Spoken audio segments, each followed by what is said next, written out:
Lourdes Ramirez? Malamig na boses ang narinig ko sa kabilang linya. Oh, ako to, sagot ko, habang inaayos ko ang mga puting sampagwita sa florera sa kusina. Paborito yon ni Ramon mula pagkabata. Araw-araw kong dinadalhan ng bulaklak sa ospital. Umaasang makikita kong muli ang ngiti ng anak kong minahal ko higit sa buhay ko. Si Clarice to, sabi ng manugang ko, walang emosyon sa boses, tungkol sa libing ni Ramon. Nalaglag ang isang tangkay ng sampagita mula sa kamay ko. Libing? Tanong ko, halos pabulong. Ang sabi ni Dr. Santos, stable na siya kahapon. Wala ka bang nakausap na doktor, Mama Lourdes? Matalim niyang tugon. Namatay si Ramon kagabi. Complications daw sa infection. Nilibing na namin ngayong umaga. Maliit lang na seremonya para sa mga malalapit na kaibigan. Parang gumuho ang mundo ko. Nilibing na? Clarice, bakit hindi mo ako tinawagan? Ako ang ina niya. Nanginginig kong sabi. Tumawag ako, hindi ka sumagot. Siguro patay ang cellphone mo. Hinablot ko ang telepono at tiningnan ang mga missed calls. Wala ni isa. Wala kahit isang tawag mula sa kanya o sa ospital. Wala kang tawag, Clarice. Ewan ko, hindi na mahalaga. Ang importante, tapos na. Si Pastor Noel ng simbahan ko ang nag-officiate. Ang simbahan niya. Hindi simbahan kung saan bininyagan si Ramon. Hindi yung simbahan kung saan siya naglilingkod noon tuwing linggo bilang sakristan. Clarice, hindi mo ako pwedeng tanggalin sa libing ng sarili kong anak, nagmamakaawa ako. Tahimik siya saglit bago malamig na nagsalita. Sa totoo lang, mas mabuti sigurong, huwag ka nang pumunta, Mama Lourdes. Ayokong may eksena, ayokong gawing drama ang libing. Para akong tinusok ng kutsilyo sa dibdib. Eksena, ako ang ina niya. Matagal mo rin naman siyang pinabayaan. Huwag kang magkunwaring close kayo ngayon. Namalayan kong nanginginig ang kamay ko habang hawak ang telepono. Ang kusina ay parang umikot, ang puso ko nagdurugo. Pagkababa ko ng tawag, tumulo ang luha ko sa ibabaw ng mga bulaklak. Ang anak kong inalagaan ko mag-isa sa loob ng 34 na taon, nilibing nang hindi man lang ako pinayagang humawak ng kabaong. At doon nagsimula ang lahat. Hindi ako makapaniwala sa narinig ko. Ang sariling manugang ko, itinago sa akin ang libing ng anak kong si Ramon. Buong gabi akong nakaupo sa kusina, nakatitig sa florera ng mga sampagita na parang nalanta kasabay ng puso ko. Sa bawat tiktak ng orasan, bumibigat ang dibdib ko. Kinabukasan, bago sumikat ang araw, tinawagan ko ang ospital.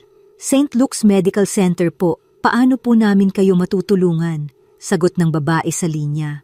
Tumatawag po ako tungkol sa anak kong si Ramon Ramirez. Na-confine siya dito. Ang sabi ng manugang ko, namatay siya kagabi. May mahabang katahimikan. Pasensya na po, ma'am, pero wala kaming record ng pasyenteng may ganyang pangalan nitong nakaraang 6 na buwan. Para akong nabingi. Hindi pwedeng wala. Naoperahan siya rito. Si Dr. Santos ang nag-opera. Wala rin po kaming doktor na Santos sa aming listahan, ma'am. Nabitawan ko ang telepono, parang pinagsakluban ako ng langit at lupa. Paano naging posible yon? Anong ospital ang tinutukoy ni Clarice? Naisip ko, baka nagkamali lang ako ng narinig. Kinuha ko ang numero ng punerarya, San Rafael Memorial Chapel. Magandang umaga po, ito po ba ang may hawak ng libing ni Ramon Ramirez? Sagot ng babae. Opo, Mrs. Ramirez, ayos na po lahat. Saradong kabaong, maliit na seremonya, pamilya lang daw. Ako ang ina niya, sabi ko ng mabagal. Bakit hindi ako kasama? Tahimik siya bago bumulong. Ay, Diyos ko po. Akala ko po kasi alam ninyo. Ang sabi ng asawa ng anak ninyo, hindi na raw kayo dadalo dahil gusto nyong magluksa ng pribado. Gusto kong sumigaw. Sinungaling siya! Napahawak ako sa dibdib ko, ramdam ko ang sakit ng bawat pintig ng puso ko. Kailan ang seremonya? Tanong ko. Bukas po ng 10:00 ng umaga. Inilipat niya mula sa Huwebes, sabi gusto niyang matapos agad. Bukas? Ibig sabihin habang umiinom ako ng kape at nagdarasal ng pagbangon ng anak ko, siya pala ay inihihimlay na nang walang nanay sa tabi niya. Napatitig ako sa lumang retrato ni Ramon noong bata pa siya. Nakasuot ng uniforme sa unang araw ng paaralan. Noon, hawak niya ang kamay ko. Ngayon, hindi ko man lang alam kung saan siya nakahimlay. Sa oras na iyon, alam kong may mali. At sa ilalim ng pagdadalamhati kong iyon, unti-unting sumisibol ang tanong, ano ba talaga ang ginawa ni Clarice? Hindi ako nakatulog buong gabi. Sa bawat hampas ng hangin sa bintana, pakiramdam ko'y tinatawag ako ng anak kong si Ramon. Alas 6 ng umaga, nagbihis ako at nagdesisyong pumunta sa San Rafael Memorial Chapel kahit wala akong paanyaya. Ngunit bago pa ako makalabas ng bahay, tinigilan ako ng pagdududa. Kung nagsisinungaling si Clarice tungkol sa ospital, baka pati libing ay imbento rin. Kinuha ko ang telepono at muling tinawagan ang punerarya. San Rafael Memorial po, magandang umaga. Gusto ko lang makumpirma, tuloy po ba ang libing ni Ramon Ramirez ngayon ng alas 10? Opo ma'am, sagot ng receptionist. Pero, teka lang po, may pagbabago. Napatigil. Ako. Anong pagbabago? Kaninang madaling araw lang po, tumawag ang asawa ng anak ninyo. Pinamove po niya ang oras, ginawa pong alas 8 ng umaga. Pasensya na po, sinabi niyang ayaw na raw niya ng maraming tao. Parang gumuho ang tuhod ko, lalong pinilit ni Clarice na mapalayo ako. Ibinaba ko ang telepono at napaupo sa silya. Anong kasalanan ko sa'yo, Clarice? Bulong ko. Lumabas ako ng bahay, nadala ang munting basket ng sampagwita. Habang naglalakad sa labas, napansin kong tila nakatingin sa akin ang mga kapitbahay. Siguro'y alam na nila. Sa mga ganitong barangay, mabilis kumalat ang balita. Sa isip nila, ang anak kong si Ramon ay nailibing na. Habang ako'y naiwan sa bahay, walang alam, walang karapatang magpaalam. Sumakay ako ng jeep patungong sementeryo, ngunit bago makarating, tumigil ako sa simbahan.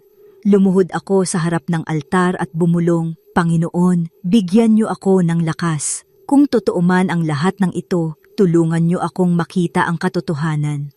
Nang lumabas ako ng simbahan, tumawag muli ang telepono ko. Hindi ko inaasahan kung sino, si Clarice.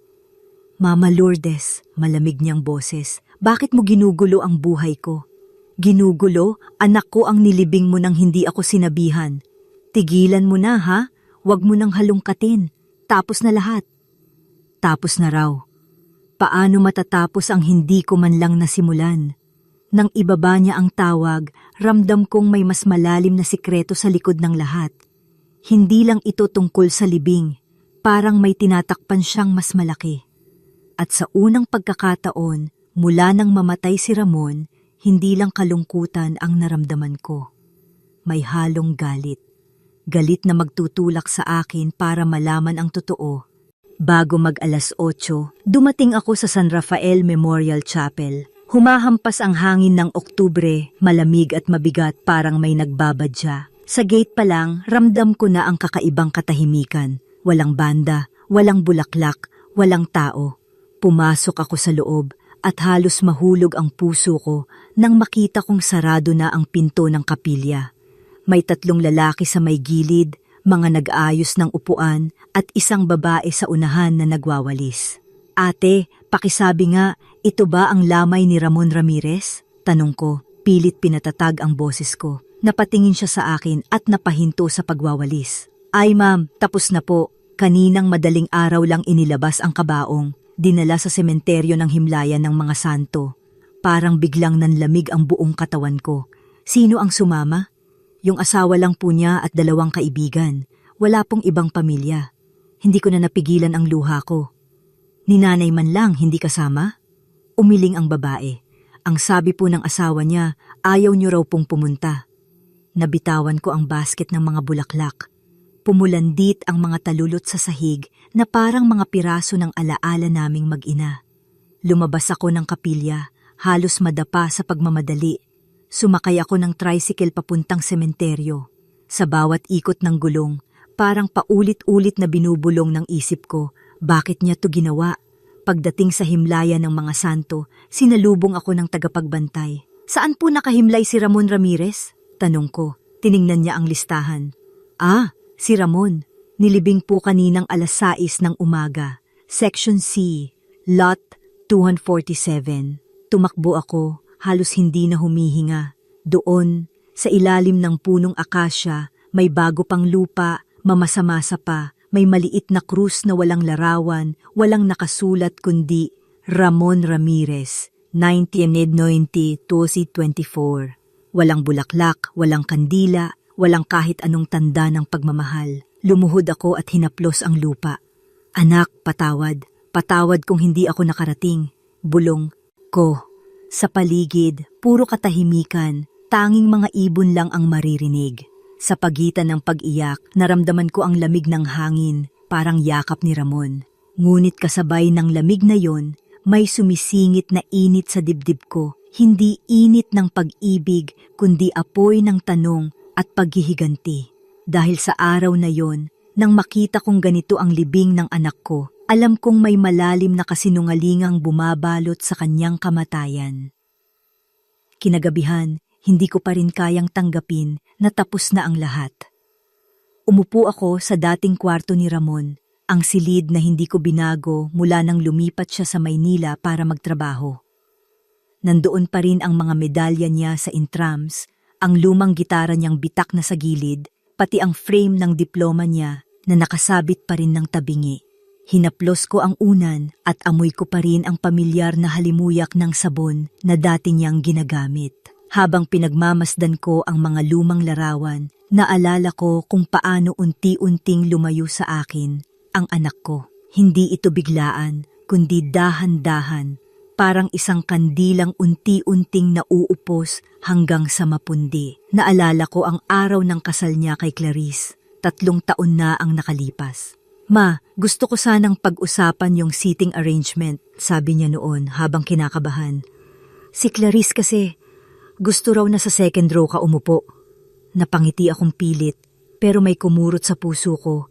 Anak, nanay mo ako, dapat sa harap ako.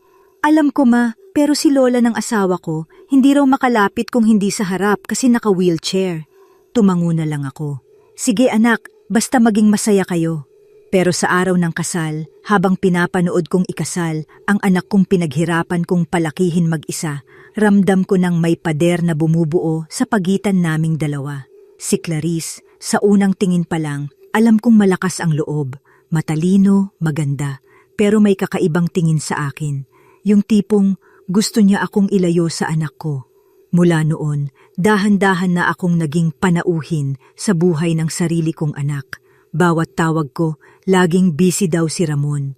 Bawat plano kong bumisita, laging may trabaho si Clarice. At sa bawat pagtanggi, sinisisi ko ang sarili ko. Baka sobra akong makialam, baka hindi ko siya binigyan ng sapat na espasyo. Pero ngayong nakahimlay siya sa malamig na lupa nang hindi ko man lang nahawakan ang kanyang kamay, alam kong mali ako.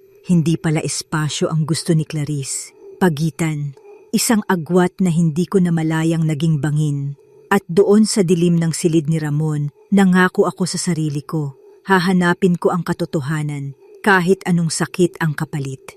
Habang tinitingnan ko ang mga lumang kalendaryong itinago ko sa aparador, napansin kong halos bawat buwan ay may markang nakasulat. Mga petsang puno ng pag-asang di natupad. Marso 15, bisita kina Ramon, kinansela. May lagnat daw si Clarice. Abril 22, Easter dinner. Lumipat daw sa bahay ng magulang niya. Hunyo 3, kaarawan ni Ramon. Sabi ni Clarice, next week na lang. Pero hindi na natuloy kahit kailan. Sa bawat nakasulat na canceled sa kalendaryo, may kapalit na maliit na sugat sa puso ko. Dati, sinasabi ko sa sarili ko, baka nga totoo, baka pagod lang sila, baka talagang maraming trabaho sa Maynila. Pero habang tumatagal, napansin kong lahat ng dahilan galing palagi kay Clarice. Mabait siya.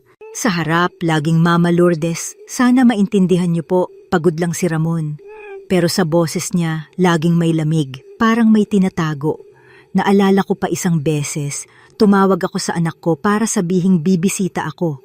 Siya raw mismo ang sumagot noon, pero iba ang tono, parang nagmamadali. Ma, sorry ha, baka sa susunod na linggo na lang kayo pumunta. May lakad si Clarice. Wala namang problema anak, basta tawagan mo ako ulit. Pero hindi na siya tumawag. Mula noon, Ang mga tawag ko'y bihira ng sagutin hanggang sa maging mga maikling text na lang. Busy po kami, ma. Mamaya na po tayo mag-usap. Hanggang sa tuluyan nang nawala ang koneksyon. Akala ko normal lang sa mag-asawang may bagong buhay. Pero ngayon, alam kong hindi iyon basta paglayo. Isa iyong plano, pinag-isipan, ginawa ng may layunin. Habang binabalikan ko ang lahat ng iyon, nakaramdam ako ng halo-halong galit at lungkot. Lahat ng maybe next time ni Clarice, ngayon ko lang naintindihan. Hindi pala siya nagpapasensya, pinapatay niya ng dahan-dahan ang ugnayan naming mag-ina.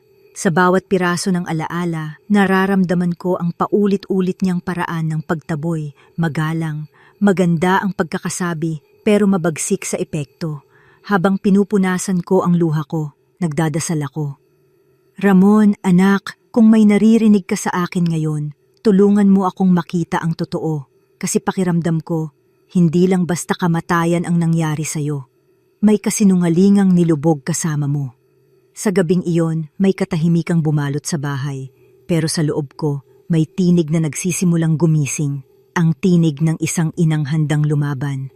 Kinabukasan, habang hawak ko ang lumang cellphone ko, sinubukan kong balikan ang mga lumang mensahe ni Ramon. Sa bawat scroll ko, para akong sinasaksak ng alaala. 3 taon na ang nakalipas. Love you, ma. Kita tayo Sunday. 2 taon na ang nakalipas. Sorry, ma. May lakad kami ni Clarice. Next time. 1 taon na lang ang pagitan. Ma, tawagan kita soon. Hanggang sa tuluyang naging malamig ang bawat linya. Walang I love you. Walang kumusta ka. Parang unti-unti akong binubura sa buhay ng anak ko. Pero sa gitna ng lahat, may isang tawag na hindi ko malilimutan. 6 na buwan bago siya namatay, bigla siyang tumawag isang hapon. Ma, busy ka ba? Hindi anak, para sa'yo, laging may oras ako. May kakaibang lambing sa boses niya noon, halong pagod at lungkot. Naalala mo yung time na nagkasakit ako ng pulmonya nung bata ako? 3 araw kang di natulog sa ospital. Napangiti ako kahit nagtataka. Siyempre naaalala ko, anak. Akala ko nga noon, mawawala ka na sa akin. Ma, salamat ha. Hindi ko siguro nasabi ng maayos, pero di ko yun nakakalimutan. May ilang segundong katahimikan bago marinig ko ang boses ni Clarice sa background. Ramon, sino yan? Kakain na tayo. Bigla siyang natahimik. Ma, tawagan na lang kita ulit. Gagawa pa si Clarice ng lasagna. Sige anak, ingat ka. At yun na pala ang huling tawag niya. Mula noon, kahit anong text ko, seen lang o delivered ang katapat. Habang nakatitig ako sa screen, bigla kong napansin ang pattern. Halos lahat ng replies ay tuwid, paulit-ulit. Parang hindi siya ang nagsusulat. Walang emoticon, walang ma. Naalala ko kung paano magsulat si Ramon. Laging may hehe sa dulo, laging may malasakit sa tono. Pero dito, puro okay lang. Busy ako. Huwag mo nang alalahanin. Biglang tumindig ang balahibo ko. Parang may ibang kamay na humahawak sa telepono ng anak ko noon. Clarice, mahina akong bulong. Aw ba talaga ang sumasagot sa mga text na yon? Sa gabing iyon, habang tumutugtog ang ulan sa bubong, nagpasya ako. Bukas pupunta ako sa bahay nila. Kailangan kong malaman kung ano talaga ang nangyari sa pagitan naming mag-ina at kung gaano kalalim ang kasinungalingan ng babaeng kinasangkapan ang pangalan ng anak ko. Kinabukasan, bitbit ko ang maliit na kahon ng puting rosas. Lumuwas ako patungong Makati kung saan nakatira sina Ramon at Clarice. Hindi ko alam kung ano ang eksaktong gusto kong mangyari. Magpaliwanag siya, magalit ako, o marinig ko lang ang katotohanan. Pero habang nasa harap na ako ng gate nila, parang may humarang sa dibdib ko. Ang dating bahay na puno ng tawa at halakhak ng anak ko, ngayon ay parang malamig na gusali ng mga lihim. Pinindot ko ang doorbell. Ilang sandali bago bumukas ang pinto at doon ko siya nakita, si Clarice. Magulo ang buhok, maputla, halatang ilang gabi nang hindi natutulog. Nagulat siya. Mama Lourdes? Walang lambing sa tono, puro gulat at kaba. Gusto ko lang sanang makausap ka, sabi ko. Hindi na ako tatagal. Napatingin siya sa paligid, parang natatakot na may makarinig. Sige, pasok ka. Pagpasok ko, parang ibang bahay ang dinaanan ko. Magulo, may mga papel sa mesa at mga bulaklak na nalalanta.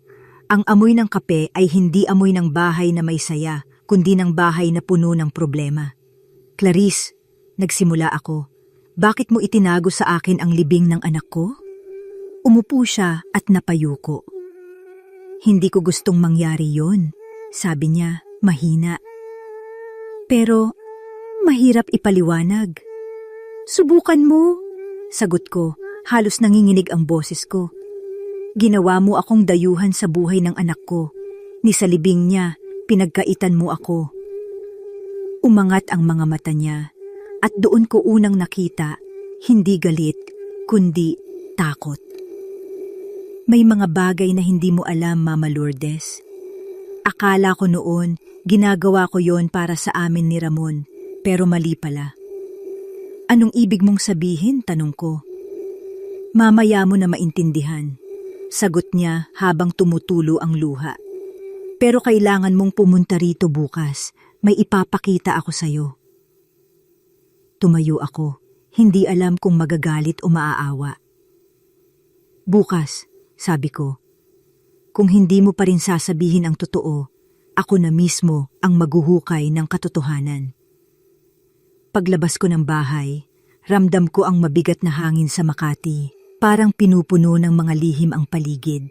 Sa unang pagkakataon, natakot ako hindi lang sa ginawa ni Clarice, kundi sa kung ano pa ang pwede kong matuklasan. Kinabukasan, habang nagtitimpla ako ng kape sa lumang garapon ng Nescafe sa kusina, tumunog ang telepono ko. Si Clarice. Mama Lourdes! Agad niyang sabi, halatang nanginginig. Kailangan nating mag-usap ngayon din. Akala ko bukas pa, sagot ko. Anong nangyayari? May problema. May tumawag sa akin mula sa opisina ni Attorney Benji de la Cruz, yung abogado ni Ramon. Sabi nila, may isyung kailangang ayusin tungkol sa testamento. Napakunot ang noo ko. Testamento? May iniwan ba? Ng will ang anak ko? Oo, pero parang may komplikasyon. Tinawagan daw nila ako kasi may nakasulat doon na ikaw ang pangunahing tagapagmana. Ikaw raw ang dapat makipag-usap sa kanila. Napatigil ako. Ako? Hindi ako nakakaalam niyan. Tigilan mo na yung drama mo, Mama Lourdes. Halos sigaw niya. Ikaw lang ang pwedeng gumawa nito. Ikaw lang ang may dahilan para guluhin ako. Clarice, wala akong kinalaman dyan. Sigaw ko rin.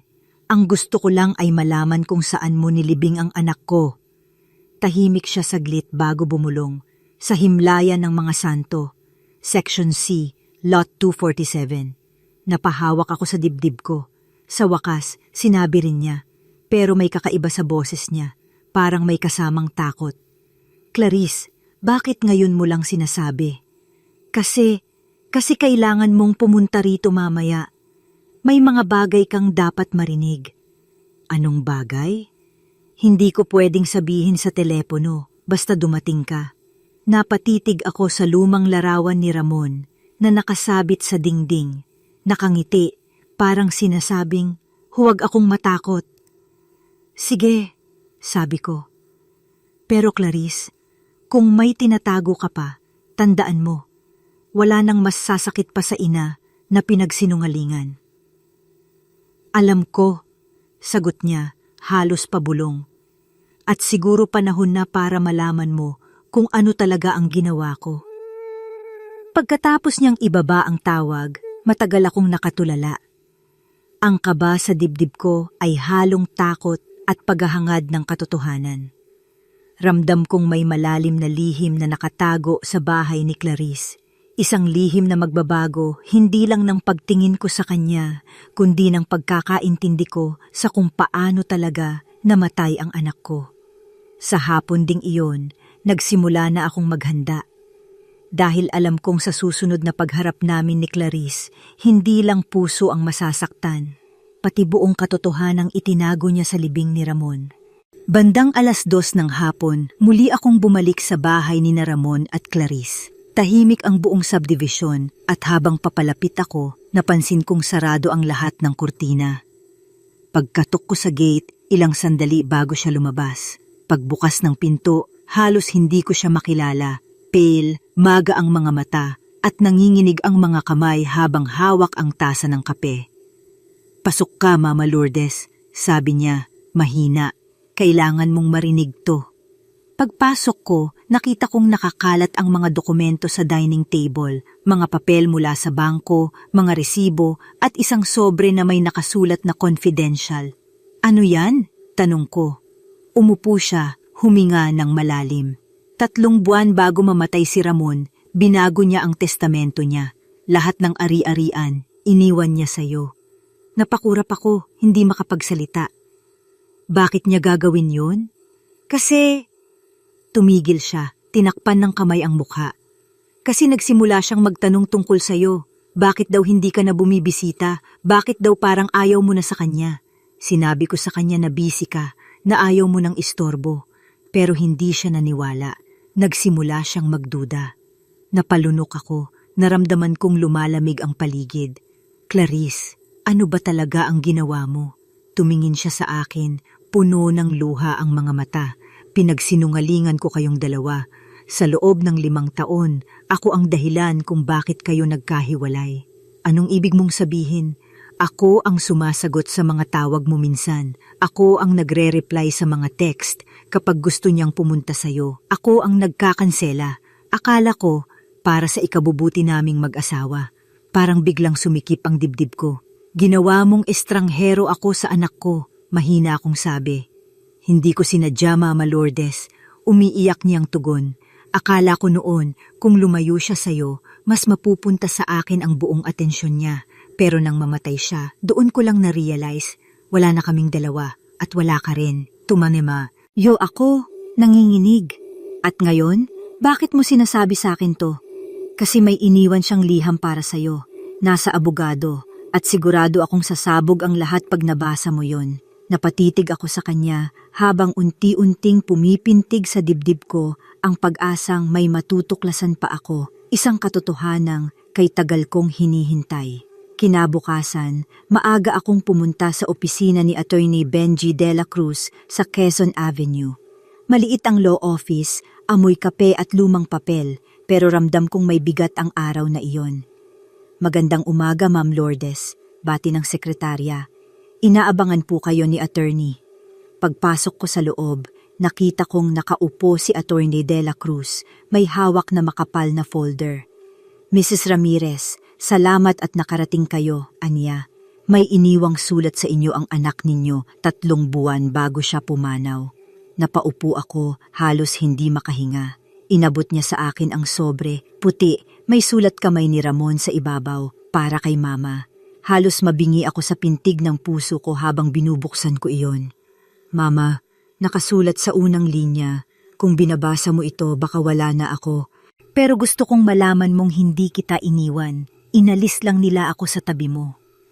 Napahigpit ang hawak ko sa papel. Nalaman ko ang totoo. Sa loob ng mga taong akala ko busy ka, akala ko ikaw ang lumalayo, pero hindi pala. Si Clarice ang naglalagay ng pader sa pagitan natin. Lahat ng kanseladong plano galing sa kanya. Lahat ng text na di mo nasagot, siya ang may gawa. Alam kong sinaktan ka niya at alam kong ako man naging mahina para mapansin yon. Tumulo ang luha ko habang patuloy kong binabasa. "Ma, pinatawad ko na siya, pero gusto kong maitama ang mga pagkakamali. Kaya binago ko ang testamento ko. Lahat ng pag-aari ko gusto kong mapunta sa'yo. Hindi dahil sa pera, kundi para alam mong ikaw pa rin ang tahanan ko.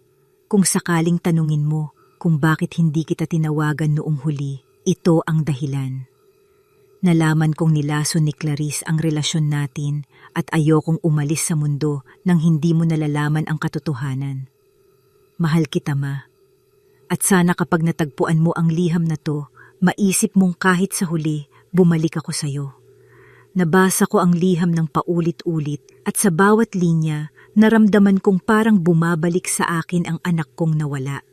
Nang tumingin ako kay Attorney de la Cruz, mahina niyang sabi, "May mga dokumento pa po rito, ebidensya ng investigasyong pinagawa ni Ramon laban sa asawa niya." Sa sandaling iyon, alam kong hindi pa tapos ang lahat. Dahil sa likod ng bawat sulat ng anak ko, may katotohanang handa kong harapin kahit anong sakit ang dala nito. Ibinigay sa akin ni Attorney De La Cruz ang isang envelope na puno ng mga photocopy at dokumento. Ito po ang mga pinasuri ni Ramon bago siya namatay, sabi niya habang marahan kong binubuksan ang mga papel. Unang dokumentong nakita ko, bank statement ni Ramon. May mga withdrawal na libo-libo kada linggo at pirma niya raw. Pero agad kong napansin ang kakaiba. Ang pirma hindi pareho. Clarice, mahina akong sambit. Ginamit mo pati pangalan ng asawa mo? May kasama ring mga screenshot ng email na ipinadala ni Ramon kay attorney. Attorney, nakasulat doon. May kutob ako na nilalason ako sa bahay. Ilang beses na akong nagkasakit pero laging si Clarice lang ang nag-aalaga. Kapag bumubuti na ako, bigla na namang bumabalik ang sakit. Napahawak ako sa bibig ko, halos hindi makapaniwala. Nilason? Paulit-ulit kong bulong. Attorney, totoo ba ito? Tumango siya, mabigat ang muka. Hindi namin napatunayan bago siya pumanaw, pero malakas ang hinala. Ipinadala pa niya sa amin ang resulta ng ilang laboratory tests. May nakitang bakas ng heavy metal sa dugo niya, pero nawala ang original records. Nawala? Halos pasigaw kong tanong. Sino ang may access noon? Si Clarice lang daw, dahil siya ang nag-asikaso sa ospital. Nanlamig ako. Lahat ng kwento ni Clarice, lahat ng dahilan niya, biglang nagkaroon ng ibang anyo. Hindi na ito tungkol sa away ng magbiyenan, kundi tungkol sa isang kasalanang hindi matatakasan. Binuksan ko ang huling dokumento, isang sulat mula sa kasambahay nila, pinadala kay Ramon ilang linggo bago siya mamatay. Sir Ramon, may narinig po akong usapan si Ma'am Clarice sa telepono. Sabi niya, hindi ko na kaya pero kailangan matapos na. Hindi ko alam kung tungkol saan pero natatakot ako. Napapikit ako, pilit pinipigil ang pag-iyak. Attorney, ano po ang dapat kong gawin? Pwede tayong magsampa ng kaso kung gusto ninyo. Sagot niya, pero kailangan nating humanap ng ebidensyang pisikal. Isang bagay na magpapatunay na totoo ang sinabi ng anak ninyo. Tumango ako kahit nanginginig. Sa loob ng ilang taon, tinuruan ako ni Clarice kung paano manahimik. Pero ngayong alam ko na ang totoo, wala nang makakapigil sa akin. Sa araw na iyon, sa gitna ng opisina ng abogado, ipinangako kong hindi ako titigil hanggat hindi ko napapatunayan kung paano talaga namatay ang anak ko at kung sino ang tunay na pumatay sa kanya. Paglabas ko sa opisina ni Attorney De La Cruz, diretso akong sumakay ng jeep papuntang Himlayan ng mga santo. Habang dumadaan ang sasakyan sa ilalim ng tulay, tinititigan ko ang mga dokumentong hawak ko, parang hindi ako makapaniwalang totoo ang lahat. Si Ramon, ang anak kong minahal ko ng higit sa buhay ko, nilason, niloko, nilibing ng palihim. At ang taong pinakapatay sindi ng mga ngiti niya, siya rin palang unti-unting kumitil sa kanya. Pagdating ko sa sementeryo, hapon na. Ang araw ay papalubog, nagbibigay ng kulay kahel sa mga puntod.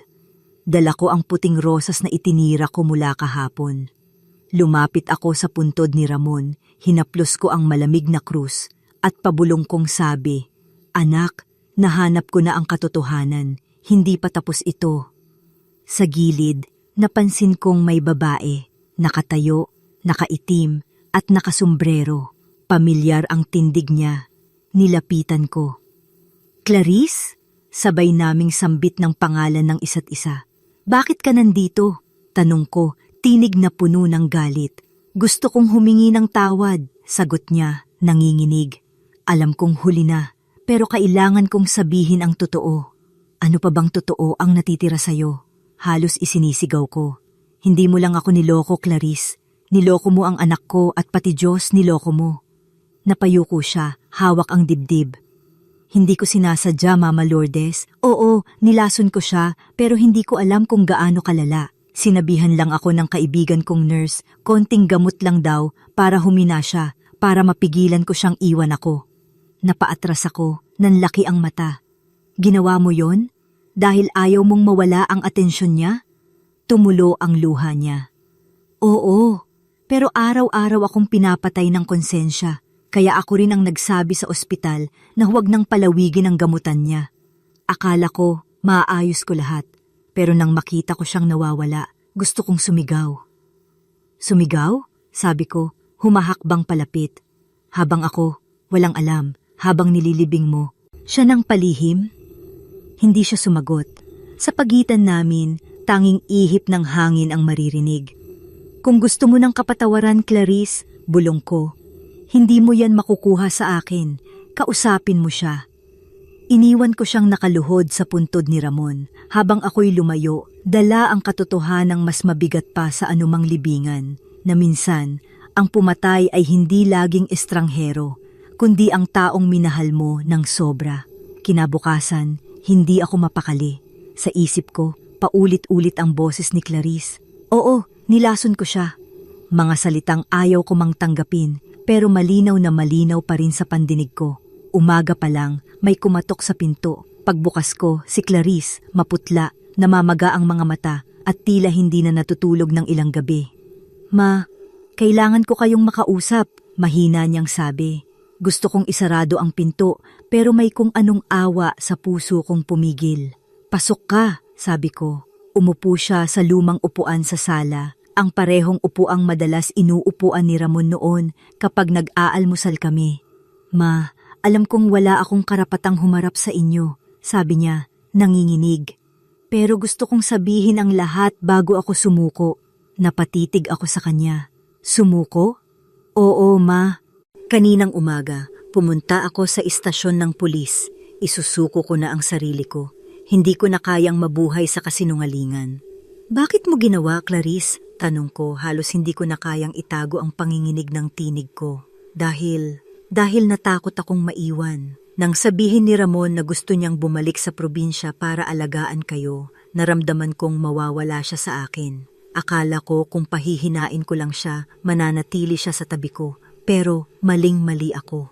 Tumulo ang luha niya at sa unang pagkakataon, nakita ko hindi lang ang kasalanan, kundi ang pagkawasak ng isang taong nilamon ng sariling takot. Sinubukan ko pang itago ang lahat, tuloy niya. Kaya ko inilibing siya nang hindi kayo sinabihan. Natatakot akong mahuli, pero lalo akong natakot sa inyo, sa tingin niyo sa akin. Napahawak ako sa dibdib ko. Akala ko dati, ikaw ang nagwasak sa pamilya namin. Pero ngayon, nakikita ko, ikaw din ang biktima ng sarili mong kasakiman at takot. Tama kayo, mahina niyang sabi. Pero kung kaya kong ibalik ang lahat, gagawin ko. Ma, patawarin niyo ako. Umiling ako. Hindi ko alam kung kaya ko, pero sana sa pagkumpisal mo, kahit papaano, matahimik na ang kaluluwa ng anak ko. Tumayo siya, huminga ng malalim, at sa huling sandali bago siya umalis, nag-iwan siya ng envelope sa mesa. Para sa inyo, ma, lahat ng resibo, gamot at mga pangalan ng taong tumulong sa akin, kayo na po ang bahala. At habang papalayo siya, alam kong ito na ang simula ng tunay na hustisya para kay Ramon. Matapos umalis ni Clarice, ilang minuto akong tulala sa envelope na iniwan niya sa mesa. Parang biglang naging mabigat ang hangin sa paligid, at ang bawat tunog ng orasan ay parang pagtibok ng puso kong handang sumabog. Nang buksan ko ang sobre, tumambad sa akin ang mga resibo ng gamot, mga pangalan ng klinika, at mga text printouts mula sa telepono ni Clarice. Ang isa sa mga mensahe ay muto. Sa numerong hindi ko kilala. Siguraduhin mong maliit lang ang dose. Pag sumobra, halata. Napatigil ako, nanlaki ang mata. Isa pang mensahe. Kung mangyari man, itago mo agad ang records. Sabihin mong komplikasyon lang. Hindi ko alam kung paano ko kakayanin basahin ang lahat, pero pinilit ko. Nakalagay din sa sulok ng sobre ang pangalan, Dr. Herminia Cruz, internist. Kinuha ko agad ang telepono at tinawagan si Attorney Dela Cruz. Attorney, sabi ko nanginginig, may mga pangalan dito, may ebidensya. Kalma lang po, Ma'am Lourdes, sagot niya. Dalhin niyo rito lahat bukas. Kung totoo yang hawak ninyo, sapat yan para muling buksan ang kaso ng anak ninyo. Sa unang pagkakataon, parang may liwanag akong nakikita sa gitna ng mahabang dilim. Ngunit habang pinagmamasdan ko ang mga papel, napansin kong may maliit na sobre pa sa ilalim, kulay asul, na may sulat kamay ni Ramon.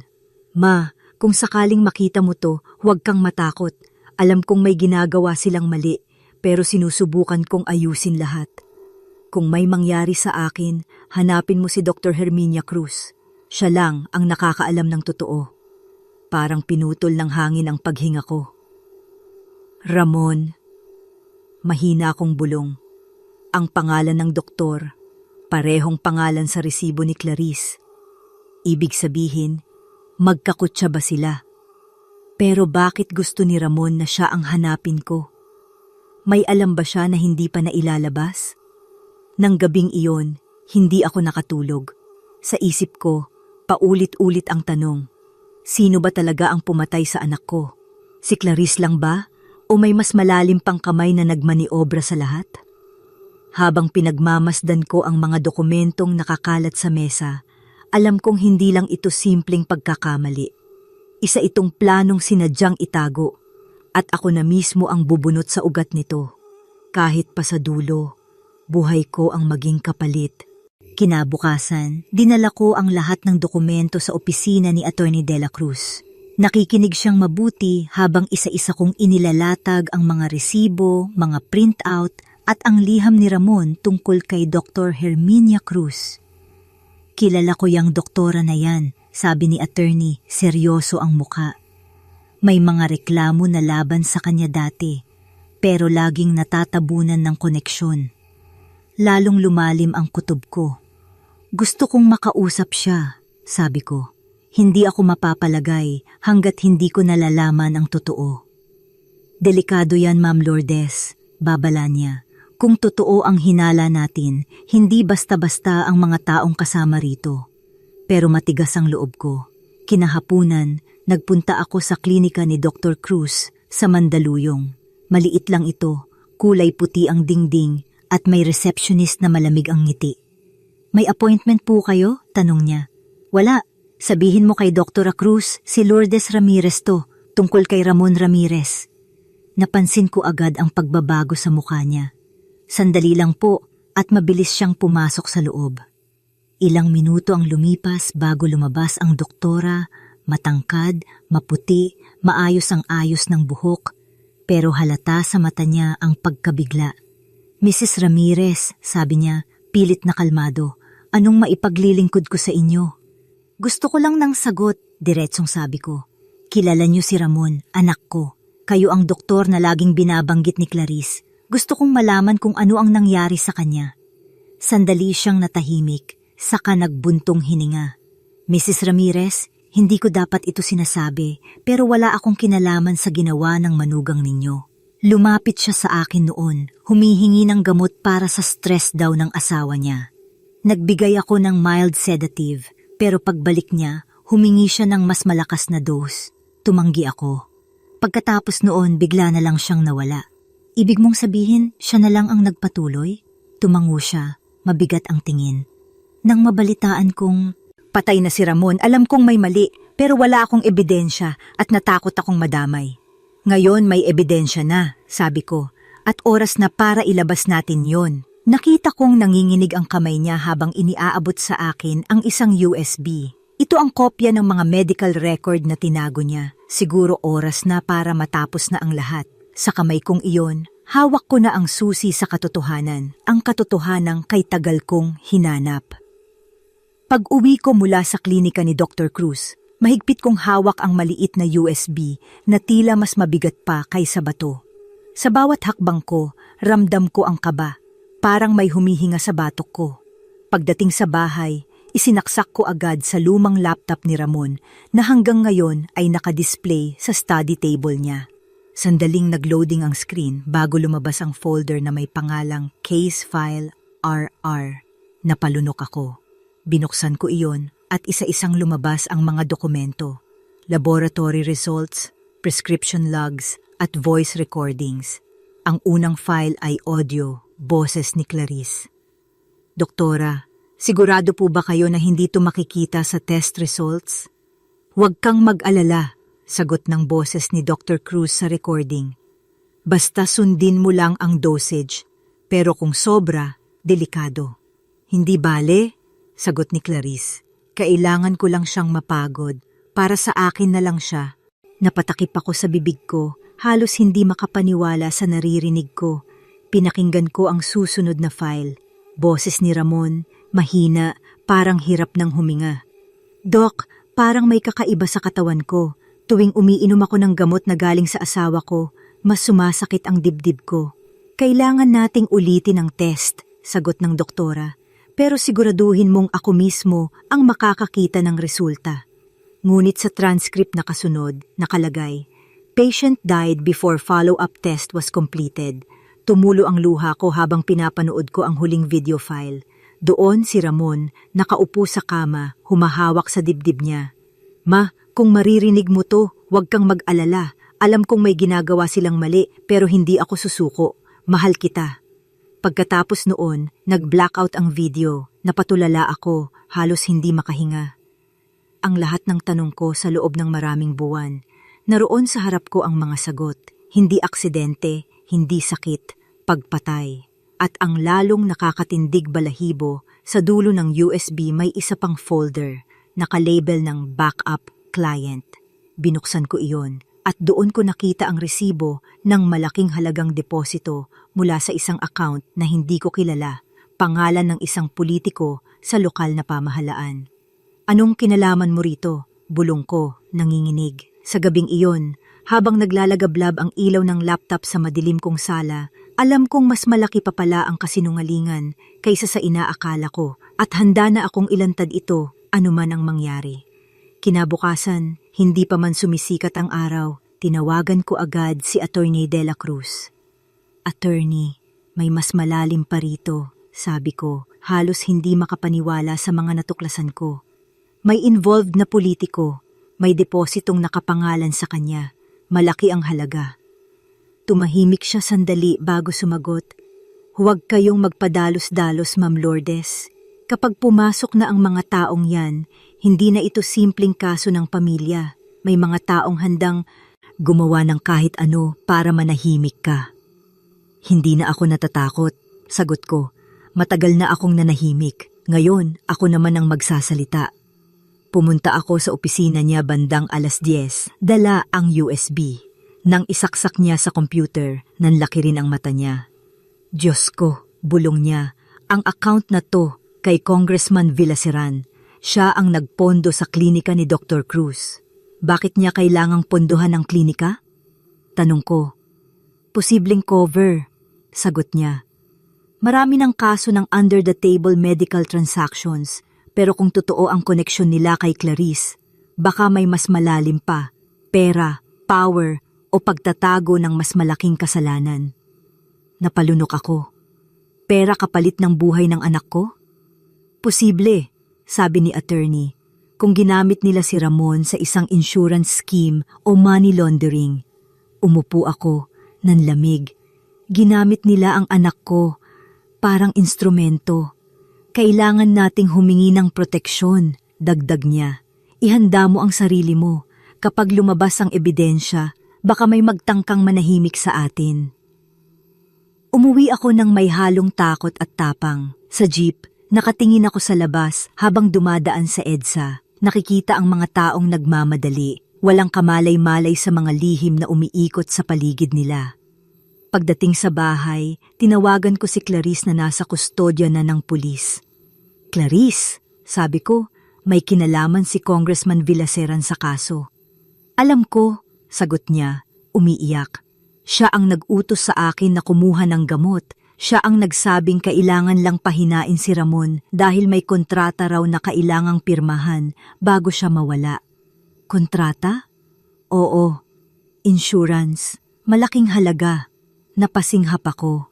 Ang sakit na naramdaman ko noon, biglang napalitan ng apoy ng galit. Hindi na lang ito laban ng isang ina.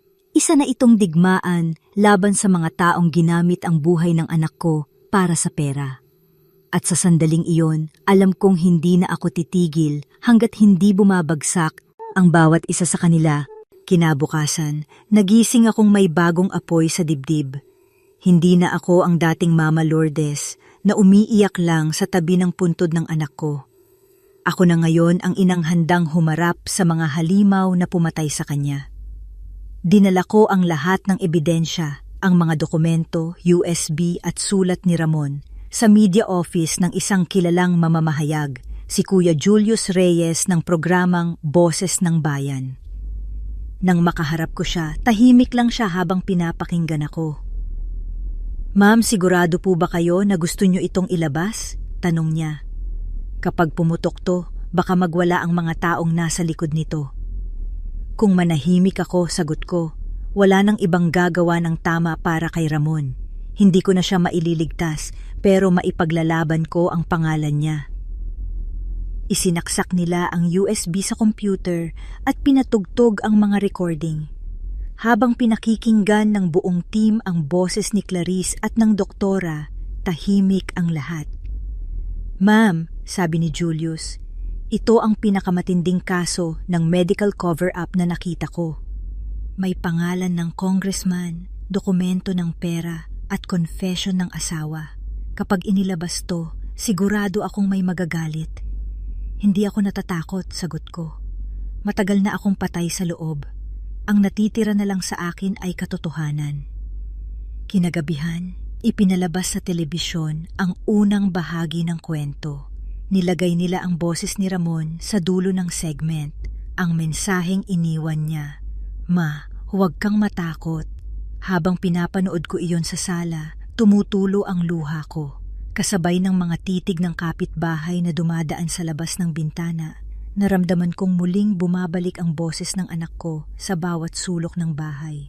Pero hindi rin nagtagal, tumunog ang cellphone ko, isang anonymous number. "Itigil mo yan, Lourdes," malamig na boses ng lalaki. "Hindi mo alam kung sino ang kalaban mo." Nanginginig ang kamay ko pero hindi ko binaba ang tawag. "Alam ko kung sino ka," sagot ko, matatag. "At kahit mamatay ako, hindi ko hahayaang mabaon sa lupa ang kasalanan niyo."